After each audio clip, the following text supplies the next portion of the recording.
Hey everyone, welcome back to the Caderna podcast. I'm your host, Brian Caderna.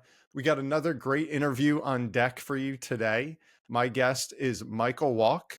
If you're not familiar with Michael, I just want to give you a quick background to introduce him. So Michael Wolk has written several screenplays. Some of them include Innocent Blood, which was produced by Warner Brothers and directed by John Landis. Mystery novels, including The Beast on Broadway, The Big Picture, Signet, and plays such as Femme Fatale, a Broadway play publishing show. He wrote the book, music and lyrics for Deep Cover and for Ghostlight 9. And he wrote the book for the musical, The Pilot and the Little Prince.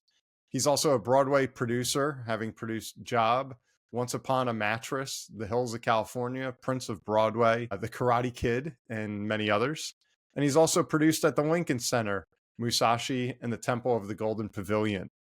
A lot of different work that we're going to get into in a moment. But last but not least, he founded the nonprofit called All for One Theater, which has staged over 50 solo shows off Broadway since 2011. And he directed the award-winning documentary, You Think You Really Know Me, the Gary Wilson story. Is going to require work and time and sweat and toil. If money wasn't an issue, what would I be doing? Don't worry about it. You'll figure it out. Change is the only constant. The Caderna Podcast.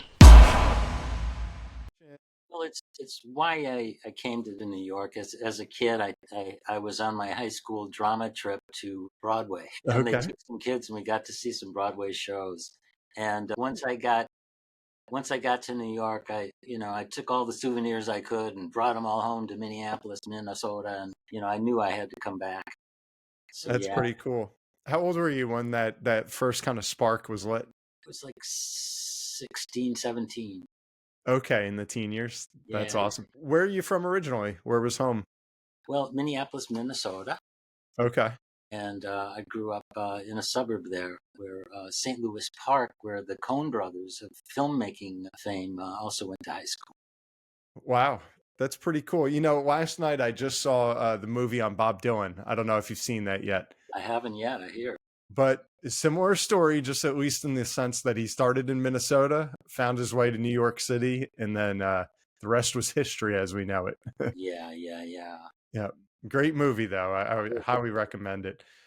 So now you have a new book that just came out, right? Is called Devil's Game. And for anyone that hasn't heard of this yet, I just want to give a little bit of the background and what you elaborate on this. So it says that Devil's Game was designed for reading on phones and tablets, and it's a groundbreaking fusion of storytelling and technology, a novel reimagined for the modern age with immersive interactive elements, blending fiction and reality. What does that mean? Well, it means you read it on your phone. And it means that it's hyperlinked fiction, that different than something you would read in a print book. It gives you the chance to interact with the story by clicking on hyperlinks that, in the case of our story, Devil's Game, pop up illustrations or take you to websites that were made for the story to expand the universe of the story, and also to external websites like news sites that give you supporting information for some of the factual basis of the thriller. Interesting. So can you tell us just a kind of the cliff note or back of the cover, what exactly Devil's Game's about? Yeah, it's about an internet apocalypse that happens first when everybody notices that their Androids and iPhones are bricked and have been taken over by a mysterious and evil force that seems to get all their personal information off their phone. And the only people that can seem to stop this are two dramatically opposed people: a televangelist, a woman who is very, very much against violent video games, and a man named Nate Rifkin, who's a maven of video games and a marketing genius who's marketed this violent video game that has gone so viral that is at this point spreading a deadly virus. And so these two happen to have BlackBerries. And because they have BlackBerries, they're not affected by any virus that affects Androids or iPhones. And nobody else has BlackBerries, and nobody has designed a virus for BlackBerries because nobody cares. So they're able to communicate while nobody else can communicate, and thus able to build their trust and alliance to defeat this rampaging evil that is paralyzing the internet. Jeez, That's that's enough to give you a little dose of anxiety there. I Yeah. think most people listening are probably thinking, man, that's like my worst fear in the world. Where did the idea come from? Well, it just keeps coming. I have to say, I am a little paranoid, I must say, but I also noticed that I was reading my phone at night instead of picking up the books that were by my bedside. And I was realizing that I was experiencing events that happened through my phone. And I thought, well, if the end of the world came, how would I experience it? And I thought it's probably through my phone, you know? So I thought, the form equals the function kind of thing. It's like people reading this on their phone, and it is a very paranoid view of what can happen with the information that we trade on our phones. So yeah, so it's really an admonition. I thought, it's a warning that our information is not as safe as we think it is. And I think that's what you hear about so often. I mean, even in my world of financial planning, we're just constantly working through the latest ways to protect your identity, to protect your tech, encrypt everything 1,000 times over from 1,000 different angles. It's such a real fear and concern. To create this book, I love what you're doing of taking kind of a fictional story, but using real life events and attributes that scare the reader and scare the public. Where did you get the I guess the technical know-how? You talk a lot about that there's links and things that people can really get in the know. And what it calls to mind, I remember reading like Da Vinci Code, and I think maybe a year or two after that came out, they came out with books that actually had the artwork and had everything through the book, so you could actually see exactly what Dan Brown was describing. It seems similar to that. Where did you go for the technical knowledge of this? Well, really, it in a sense, the premise of the book is that all these hacking, it's a tsunami of hacking events that just hits the world one after the Okay. other. But each one of these hacking events is modeled after an actual hacking event that happened and that captured, millions and millions of people. So the factual basis of it is really those actual hacks that have already happened in the past. What happens with this evil is that this evil force lines up all these hacks and does them in sequential order so that they build on each other and have this cumulative disastrous effect. So that's where the knowledge came from, is really it's happened already. Gotcha. And did you ever work or befriend like any of the cyber professionals out there, or is this more from just kind of the layman's perspective of this crazy stuff you see on the news? Well, I've talked to people, that are expert, but interestingly enough, they're as paranoid as anybody. I thought I would get reassurance talking to people, but I didn't. Oh boy. It's really it's very frightening how frail our internet is and what we depend on. Every day there's something new, and now it's the Chinese, we learn, are all over our telecommunications, and they still are. They can't get them out. They don't know how deep they are. They say the FBI says don't send text if you don't want the Chinese to read them, unless you're using an encrypted app. It's crazy. That's the 21st century, that's for sure, and it's changing quicker than we can even keep up with. So your book, I understand this is just on your phone or your tablet. This is not meant to be read in paperback. Right. There's not a physical version of this book, correct? That's right. It's which is a strength and a weakness. I mean, it's good because it's portable and you can take it wherever you go. But it's also that it doesn't have physical existence, and a lot of people think of books as something that they put on, like the Of shelf course. behind you. It's Yeah, a book. exactly. So it is different. It's a different. Or is this like the first of its kind? Because I know I personally I haven't really seen something like this. Yeah, there's not much out there like it, really. Yeah, it turns out. I didn't think there would be, that it would be so rare, because it seems like such a thing that should be more commonly done with books, that they hyperlink to things, because that's so easy now. Yeah. It's Now, when you say it's kind of immersive and interactive, that the reader almost has a say in the novel, is it just the fact that they can click through these various hyperlinks? Or is it like those books we read as kids, like the usual Goosebumps, definitely. where you could choose Right. open door A or door B? I'm afraid you don't get that choice. Okay, okay. It kind of there's a narrative and there's a plot. It's just the side trips that you take and how much background you want to get and how much you want to explore the other websites and such like that. Gotcha. When did the book come out, Mike? Well, it just got released right before Thanksgiving. Okay. Okay. How is it, if you don't mind, how is it doing so far? Is this such a novel idea? It's doing pretty good. People are discovering it. It sort of has to be organic and trusted, we're finding out, because it's a book that you can't buy, that you download from a website called devilsgame.com. Okay? That sounds terrifying. It sounds terrifying. So there's a sort of a hurdle that people have to jump over in order to, purchase it on devilsgame.com and get it downloaded from their phone to their phone. We were going to, eventually we might put it on app stores, but, we thought we could just go direct and do it. But we are, we're finding that we have to put things on the website that indicate that you can trust the website and it won't hurt you. So yeah, I mean, I think with that domain name, the title of the book, the content of the book being about cyber mayhem, it's like you're already getting psyched out before you even click the link. Yeah, there's that. Yeah. So, but this is interesting. Hopefully, it really gets a lot of steam behind it. Thanks. So, if we could, Michael, if we could take a step back, I know I mentioned briefly in your introduction a lot of the different work that you've done. These seem to be more obviously in the classical format, a lot of Broadway, screenplays, things like that. I know you had this kind of enthusiasm for the play scene when you went there as a teenager to New York. What was maybe the first like project that you worked on, or that first kind of hit that you had that made this like passion a reality for you? Well, I think in terms of producing theater,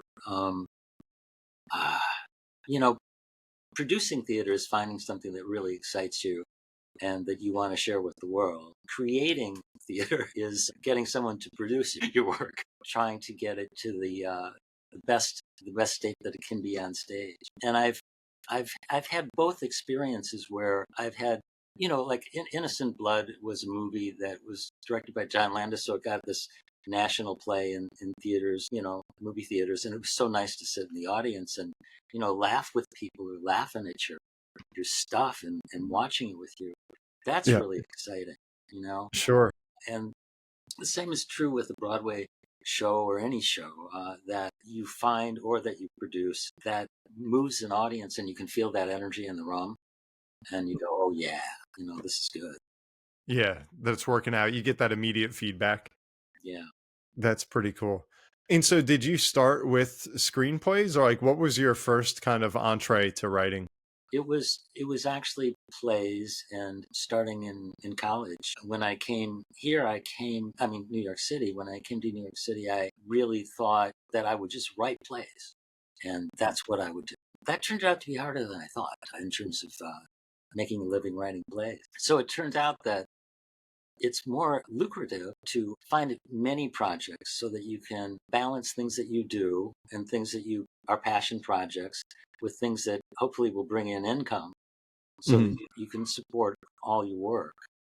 So yeah, I was going to say, can you tell us a little of like how exactly you did that? Because I know so many people that are the starving artist, and it's kind of like you have the two sides. You have the starving artist that loves their work, but they're married to their work, and they just can't get that huge break that takes them to the big screen or the bestseller. And then you have others, maybe I fall into this category of I've got my day job as a financial planner, but I love to write. And I'm not dependent on the book sales, but if they explode, that's great. If they don't, it was just a passion that was enjoyed. For yourself, where this is your life, like how did you do that early on where you were able to blend the financial needs with what you really wanted to do? Well, it's not always easy. I know, for example, my theater production company that I founded with a partner, originally was called Gorgeous Entertainment, and it was founded with a woman, Kimiko Yoshi, and we as partners had several years where we were producing theater and getting things produced on Broadway, but they weren't really financially rewarding. And the thing that saw us through was producing events. Like we produced Japan Day at Central Park, which was a big day at Central Park with the Japan Run and with a festival of foods and a stage show. That rather lavish event that was supported by the Japanese community actually, paid us throughout the year so we could keep doing other things as well. So it's a matter of, taking on stuff that does make the bucks along with the more aspirational pieces and trying to fix them. Yeah, no, it sounds like you need to kind of really get creative there. Was there a time where you were able to say, okay, now the thing that I'm doing, the writing the plays, the producing the plays, is rewarding enough where you don't have to worry about kind of the ancillary stuff of a festival or what have you? When did that happen? I don't know if it's happened. I feel like, maybe it's because it's show business. Like it's another opening, another show. There's always something new that you're trying to put across and trying to get eyeballs on and get enthusiasm for. And it's it keeps it, I don't know, it keeps it fresh.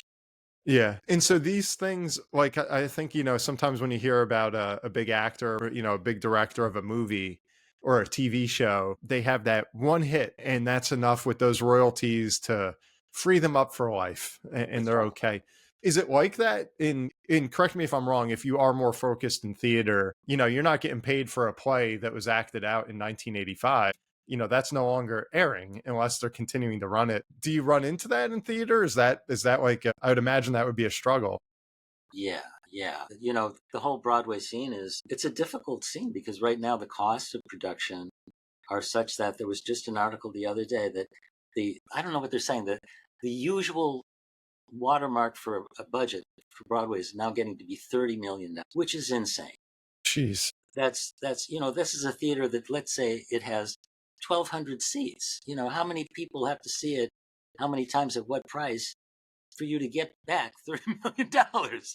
Yeah, It's so the economics have become kind of incendiary in the sense that they burn up such capital. Yeah. Where is that? I mean, that number just sounds outrageous. I feel like that's approaching like a Hollywood film. It is. Is it? Are you paying the actors? Is it the stagehands and the production? Like, where is the huge crunch there? Well,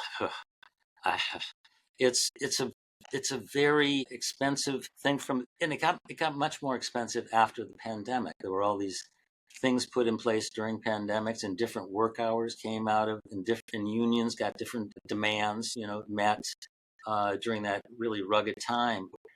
The number of unions in a Broadway musical is like 14. So you're dealing with 14 different unions. Oh my gosh. Yes, in a musical, and it's all bringing all those disciplines together and supporting that is very difficult, and it's very costly, and therefore the tickets are prohibitive for too many people, I think, because they're getting so expensive.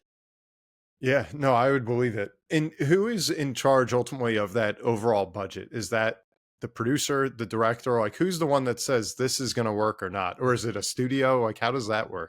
Well, with individual productions on Broadway, there'll be a lead producer who hopefully takes the lead in raising the money and hiring a general manager who would, do a budget of the show. There'd be a creative meeting about what the demands of the show are, what the director wants, what the vision of it is, and how much money can be raised.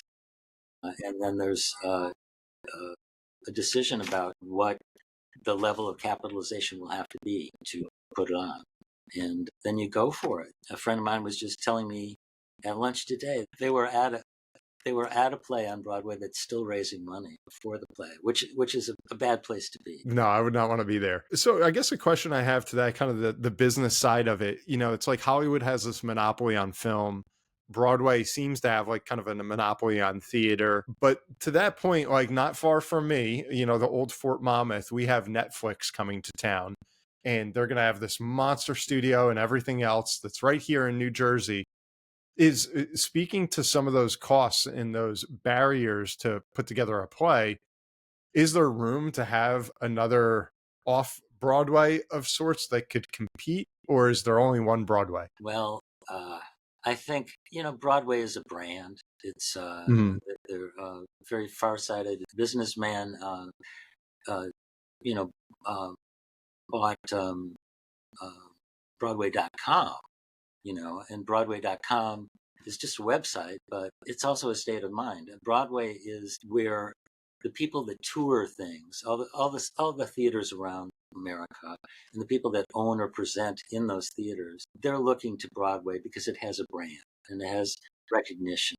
And so it's easier to bring that to any other city, with the Broadway brand, rather than trying to create another brand in another city. Gotcha. And so, like anything else, that's a piece of what they're paying for is just the aura of Broadway. Yeah, it's like a blessing. Yeah, I got it. No, it makes sense. So I know we're talking a little bit of theater here, but now you have this book, very unique type of book and format that came out. Can you tell us what is the creative process? What does that mean to you? And what is your creative process, whether it be producing a play or this unique book? I guess it must be largely subconscious. Okay. All I'm in control of is really when I actually sit down to write, in terms of like, measuring output, Mhm. that I can control and make time for, and that's nothing. I can't create anything without making time for Got it. it. It just And doesn't.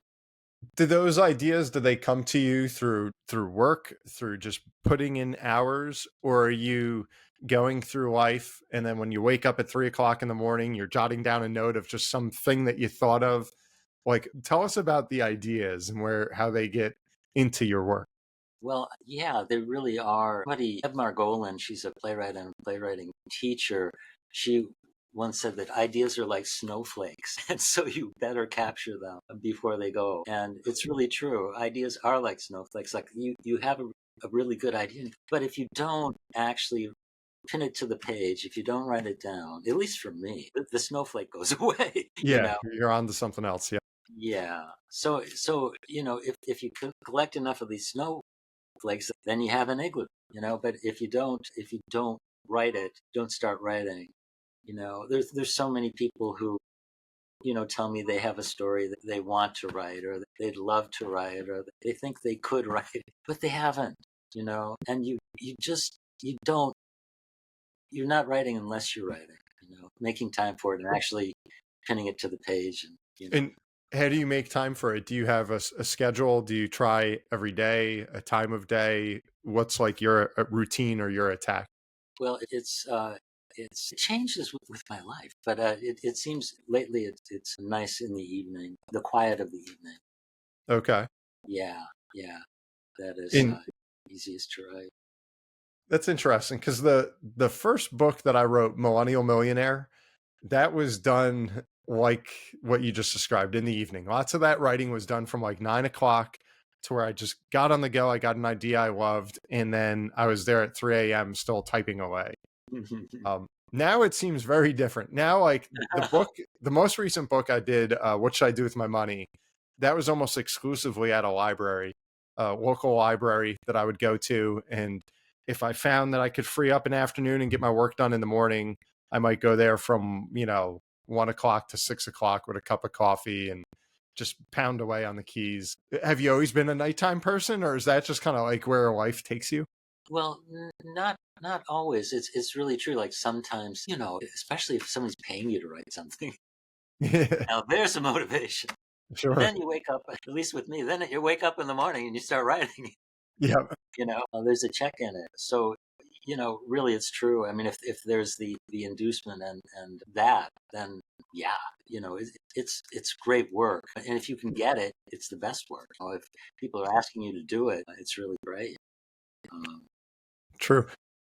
So switching gears a little bit, I know the genre right now, Devil's Game, kind of a horror cyber sort of thing with some humor in it. Do you have a genre that you try to stick to? Because, as I go through some of the screenplays, the different productions, yeah. it seems fairly wide, if I'm not mistaken. What would you maybe identify yourself as? Well, I've always had, I guess it's a noir sensibility that from the noir films of like The Feast, this sort of, I really love suspense and the idea of suspenseful relationships. And I think it's really, for me, a matter of, well, I guess I would define it as thriller based. And I'm very interested in the criminal mind. I'm very intrigued by it. And I think that it's sort of like the negative looking glass of society, you know, Mhm. that I'm just sort of interested in kind of holding up as sort of an instruction and a warning and a reminder of the things that go on beneath the surface. Interesting. And so to that point, I mean, I think, one of the things that caught my attention, you said you warn about the criminal mind and kind of that relationship and some of the suspense around it. It just made me think right now I'm reading a book, biography on Leonardo da Vinci. And so he would have such unique ways of kind of getting to his subject, where if he was painting a person's profile, he would just get obsessive about human anatomy to understand how a cheek would move when you smile or when you squint your eye or whatever it might be. And he got so into the science and then would use that to create the artwork. When you talk about the criminal mind, did you do that? Were you writing more from kind of just personal observation, or did you do some investigation into like, how do these people think? Like how? Well, I have a weakness for true crime, I have to say. Okay. Yeah, for a long time, I don't know why. I mean, many people find it the same way. I find that I'm not alone, but people find it calming to read true crime at night. I no longer do. It gives me nightmares. I used to find it calming, just to read, but I still read a lot of true crime, and it is just the dark side of human psychology and the things that we recognize in people, in ourselves, that if taken to the wrong extent, Hmm. yeah, evil. And do you find that you sometimes find yourself writing what you're reading? I hope not. I hope. Yeah, I just mean you kind of fall into like some certain subject matter that you're enjoying Yeah, reading, and then right. all of a sudden, this is what's giving some of these kind of other ideas that become into what you're writing. Well, sure, yeah. Reading matter sure funnels in. But now with Devil's Game, I just found it. What's so amazing to me is it's almost every day there is some amazing thing about the internet that has gone wrong, and Hmm. that is a problem or a potential plague, and it's just it.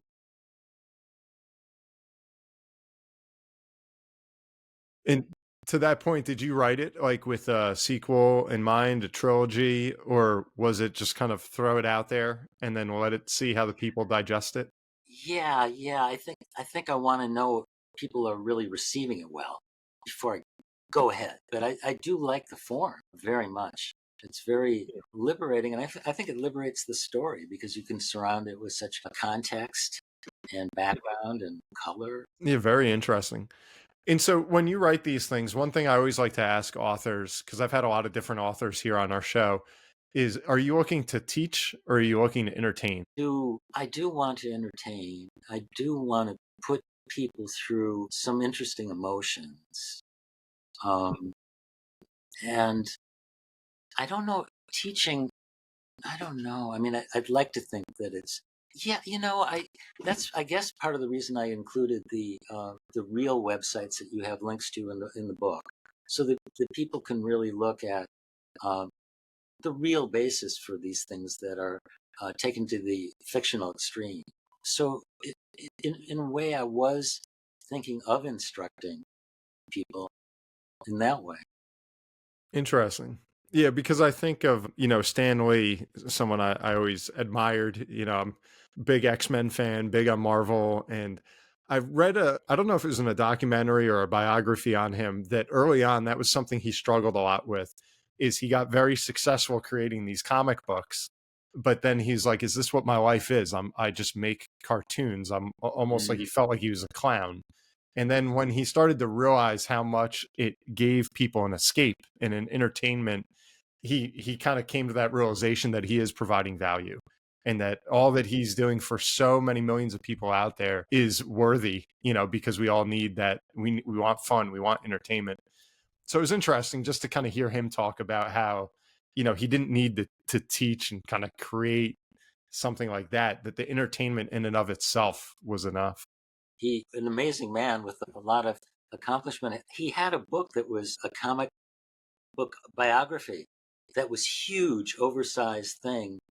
It sold for like $150. I know because I had it for a while and I sold my copy. Yeah. No one can read it. It's so big. It's like a phone booth. And it's beautiful. It's his life story told in comic book form. Wow. It's worth checking out. It's around. Huh. The shipping on it will be a killer. But, yeah. I haven't seen that. That's very interesting. Yeah. I'd have to look at that. So to that point, what's some of your inspiration? Do you have a favorite book or favorite movie, that maybe that you just enjoy or that maybe led into some of your work? Well, I've always liked Alfred Hitchcock so much as a suspense director, and the way that he structures stories and pulls you in with details of character. Mm-hmm. I've always found his work thoughtful and surprising. Yeah, and I was a big fan of Elmore Leonard for a long time because his crime writing is very visceral and gritty usually from the perspective of, I hate to say low lives, but people who are on the margins of society and how they're trying to make it in this world, and all the schemes and criminal thinking that goes into a good story. Elmore Leonard was kind of a model, but before that it was Raymond Chandler, who was just wonderful, and James Cain, who did Double Indemnity and The Postman Rings Twice, Always Rings Twice. Those are just great models of suspenseful writing. Who do you, in that genre of suspense, true crime, things like that, who do you think is doing it best right now? Gee, I don't really have an opinion because I don't read enough of one new person to proclaim them the new thing. I don't have a recommend for that. Are you finding it? I wouldn't say it's one of my favorites. I mean, I guess maybe as I'm just kind of talking to you, one that just popped to mind was True Detective. Oh, yeah. Yeah, with McConaughey and I think Woody Harrelson. That was the very first one, that first kind of season. They're not really interconnected, but right. That was one I really liked. And then obviously you have some of the legal thrillers, but I guess maybe that's one that kind of stuck with me for a little while. Yeah. The kids from my high school, the Coen brothers, one of their first movies on the festival circuit was called Blood Simple. And that is a wonderful film. They were very young when they made it. And it's very Hitchcockian and very low budget, but just a wonderful piece of storytelling and visual storytelling. I might have to add that to the list. Do you have a kind of on your repertoire here from Broadway to the Kennedy Center, things at Central Park, books, plays, all this stuff? Do you have a favorite that you worked on? Or I'll put this two way. Do you have a favorite? And then maybe do you have one, if it's different, that you're most proud of? Gee, wow. Maybe it's just like I don't want to cap my career yet, so I'm sort of looking towards things that I'm doing now. Okay. There's a production of The Pianist, which was a wonderful film about a pianist who survives the Holocaust, and it's Roman Polanski's award-winning film. But now I'm developing it with the music of the pianist himself, the man who was the pianist, but featuring his music and telling his story through his music, as well as a familiar story that we know through the movie, but is incorporated into it. So it's for the first time sharing the music of this man that is very famous in Poland, but outside of Poland, nobody knows his music. So this is going to take the story and his music, hopefully around the world. We're doing it in the UK first, and we're starting there with the workshop in April. Wow. That concept sounds amazing. It's I've seen bits and parts of the movie. I'm familiar with it. I haven't seen all of it, to be honest, but it is one I want to see. I know the story is just, everybody kind of seems to know that story. Yeah, no, it's a stunning story. The way it's told with music is somehow easier to to take in a way, because it uplifts you. At the same time, it's a very sad story. It's a tragedy, but there's such joy in the music and such hope in the music that it sort of buoys you through the experience. So it's a full emotional experience. It's not just sad, you know. Mhm. So you feel alive when you come out of it.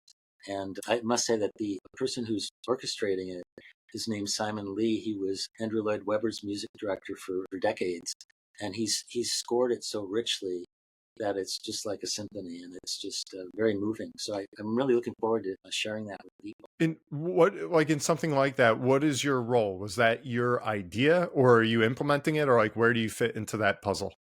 I'm the, pardon me, as the producer, it's basically the way it happened is I was doing a production of The Pianist that was not with the Pianist music, that was just based on the memoir. I had a relationship with the rights holder, who is the son of the pianist. So the son of the pianist came and saw this show that was based on the memoir, and then he said to me, after some months afterwards, I would like to do the show, but I would like to incorporate my father's music with the show. At that time, Tom Sutherland, who has a theater in Southampton, in the UK, a beautiful theater, the Masked Theater and the Mayflower Theater, had expressed interest in doing the show and had expressed interest in doing the music. So the rights holder brought me together with the theater director because he knew that I could hopefully raise the money for it and that we could all work together. So it came together that way. That's such a cool story. And it just leads into maybe one more question I wanted to ask, that networking is so important. It's something I was taught in college. It's something I really built my business that I have. The core of it was just relationships and networking. When you're in the space that you are, very creative space, is it a small community? Everybody knows everybody. How do you break in there? Did you have to do a lot of networking, or can you kind of just put your head down and say, this is what I do, and focus on it?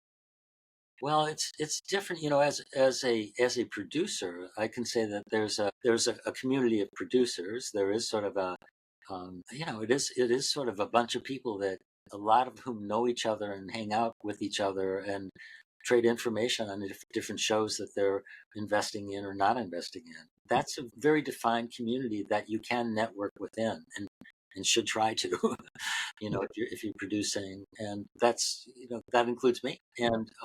But being a creator and writing things is, different in terms of who you have to connect with and how you forward your work and getting a good agent and all that stuff. It's just, I think, not so much about the networking as the product. If you're, in terms of creating, because you have to have something that's good, and then hopefully the merit of it attracts people. Getting a community, it's always good to join a writer's group. I found those have been helpful. So Really? if you're kind of like not starting something and you want to get together with just a few people to read things every week is just is a real help. Very interesting. That's a good piece of advice. And I guess another thing I wanted to kind of ask is, you've been doing this for a little while now. What has changed for better and for worse? I know, like you alluded to, like the unions, the costs of producing something are becoming cost prohibitive. Do you see any other sort of kind of like sea change that's occurring, within this industry? Well, I don't know, but I'm sort of trepidatious about the theater future because, um, when I've gone to London or any place in England, theater is part of culture from the time that you're a school kid. You're going to Shakespeare, and it's part of what you do. Here, it's not. Theater. If you talk, how many kids have been to a Broadway show? It's like, even in the New York area, it's like very. So it's a very rarefied thing, and I think that people after the pandemic became almost event shy more than they were. And for one thing, Broadway drew on the commuter traffic, the people that would come in for work and then stay, and their spouse would come in and join them for a show or dinner. And now those people don't come in, Yeah. working Well, I think remotely. You know? Yeah, I think it's a big part of it is remote, like I'm doing so often, and then just kind of the current events of I'm in New Jersey. We see plenty of it. New York, I'm there fairly often, of the subways, and just the things that you see, the headlines that you see, just scare people, deter people from the city. Whether that's true or not true. Well, have you heard of congestion pricing? There you go. Yeah. Just this wonderful weekend, $9 just to get in the city. Yep. Boom. Yeah. Yeah. So, and that's why I was asking, a few moments ago about, like, could there be another Broadway? Is it time that there's, if theater is to last or even to expand here in the States, to kind of find another hotbed? Yeah. No, it's a good thing. I think it's really in the regional theaters and the theaters outside of Broadway Mm-hmm. that are doing the work and whatever. But there has been retrenchment since the pandemic. There have been theater companies just shrinking and doing fewer productions, and many losing spaces. Yeah. So it is trying to build a new theater audience that I think would be so great. Yep. Yeah, it's I'm just thinking, because I just saw that Bob Dylan movie last night, where his manager's yelling at the other manager that's so upset that Bob Dylan grabbed an electric guitar. And for one show, he said, "I'm putting the acoustic away. I want the electric." And people were up in arms. And his manager just screams at the other guy, to leave him alone, that you're out here trying to push candles while he's selling light bulbs. And I thought it was just such a great moment of, the times are changing. You got to kind of find that new innovation. Yeah. So this has been so interesting, Michael. A lot of insights from me, not really understanding, the ins and outs of Broadway and theater too. So thank you for sharing that. Where can people find Devil's Game? And do you have anything else that you're working on now? I know we talked Pianist, but anything else that you want to share? Right. Well, they can find Devil's Game at devilsgame.com. And it's Okay. right there. There's some promotional video or whatever. If you don't want to take the plunge, there's try.devilsgame.com. So you Okay. can see promotional reel. But just go to devilsgame.com and you can judge for yourself. It gives you the first couple chapters free, so you get a feel for it. And I wish you would visit. But, I've got down the road, I've got the Karate Kid musical coming. So I would like people to remember that's coming. We can't do it until there's another Karate Kid movie coming out with Jackie Chan and Ralph Macchio. Wow. There is. They're legends. It's called Legends or Legendary. There you go. Yeah. Yeah, they keep on coming back. Yep. So after that, we're allowed to do our musicals. Where will that be, that musical? Well, that's an interesting question, because it could be Broadway, it could be the UK. Okay. It seems, whatever at the time seems to be the right move. Got it. Can it be both, or does every play kind of have to have a home base? Well, you got to start one place or the other. Yeah, it either comes from London or goes to London. Gotcha. The expenses in London for developing a piece are so much less, and that makes it so much more attractive, unfortunately, than Broadway. Interesting. Well, thank you so much, Michael, for the time here. And I'll be sure to put in the show notes links to the new book, the interactive book, Devil's Game. Everybody go check it out. And, I wish you luck with all this. Well, thank you. I really enjoyed talking to you. Thank you. And everyone, wherever you're watching or listening, always remember, please like and subscribe so we can keep on growing this audience and enjoying some great guests like my friend Michael Wolk today. And we will see you next time.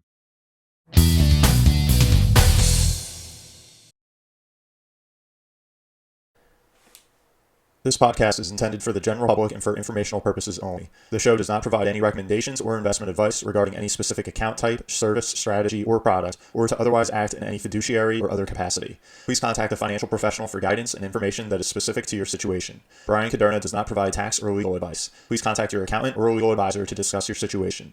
Guest speakers and their firms are not affiliated with or endorsed by Park Avenue Securities, Guardian, or Caderna Financial Team, and opinions stated are their own. All investments contain risk and may lose value. Past performance is not a guarantee of future results. References to specific securities, asset classes, and financial markets are for illustrative purposes only and do not constitute a solicitation, offer, or recommendation to purchase or sell a security. Brian Caderna is a registered representative and financial advisor of Park Avenue Securities, LLC, PAS. OSJ 300 Broadacres Drive, Suite 175, Bloomfield, New Jersey 07003. Phone number 973-244-4420. Securities products and advisory services offered through PAS, member FINRA SIPC. Financial representative of the Guardian Life Insurance Company of America, Guardian, New York, New York. PAS is a wholly owned subsidiary of Guardian. Caderna Financial Team is not an affiliate or subsidiary of PAS or Guardian. California Insurance License Number 0K04194.